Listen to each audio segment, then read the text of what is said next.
Hello, this is the Tradesight U.S. Stocks and Futures Market Preview for Tuesday, December 2nd, 2014. Charts, as usual, brought to you by eSignal. Here's a look at the daily chart of the ES. That's the S&P E-mini, S&P 500 E-mini futures contract.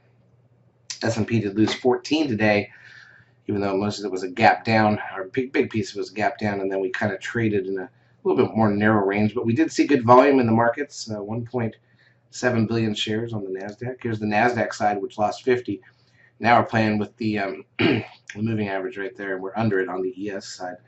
Here's the S&P Cash Index breaking that moving average. Interesting time of year for it. Usually you expect November and December to be green months when you've been up for the year. Got the reversal in October, right when we always do. It's usually right in the middle of the month, and we have risen slowly through November. Could easily give it back in a day or two. It's only, if you look at November, the whole month was only 75 points of range on the S&P. We've given back 25 of that in 2 days, so it wasn't an expansive November. But it is interesting timing to see these sort of sell-offs setting up here. SOX down 9, biotech index down 36 for the day. Google lost 9 points. Doesn't look good here at all. Apple, big day, down 4 points. A little worse at one point. It was a big sharp sell-off shortly after the market opened on Apple. It's not a good sign cracking that moving average either. Look at the VIX. We did rise up to 14.29 for the session. And, of course, all the talk right now is on oil, which had plummeted back on Thanksgiving and Friday.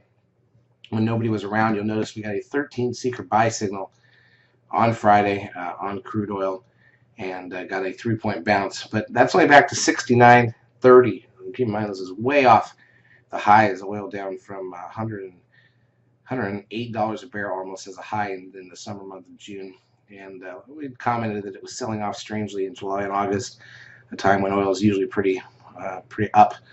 And so now that those months wore off, here we are selling off sharply, and not a great sign for commodity pricing. Here's a look at gold, which also got a rebound day, pretty hard one.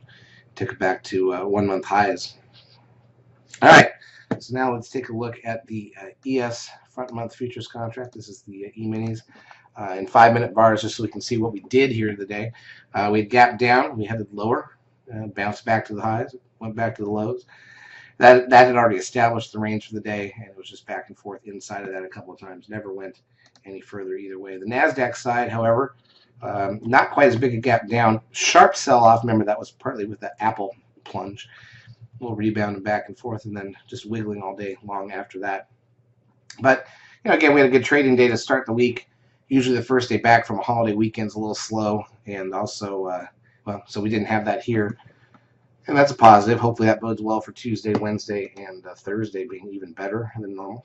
We've got construction spending 30 minutes into the market Tuesday morning, and then auto and truck sales in the afternoon, and that is about it. We'll be calling it from the lab as we see it. Trade calls will be posted later on tonight. Hope to see you there and hope you make some money. Tradesight.com. Have a good night.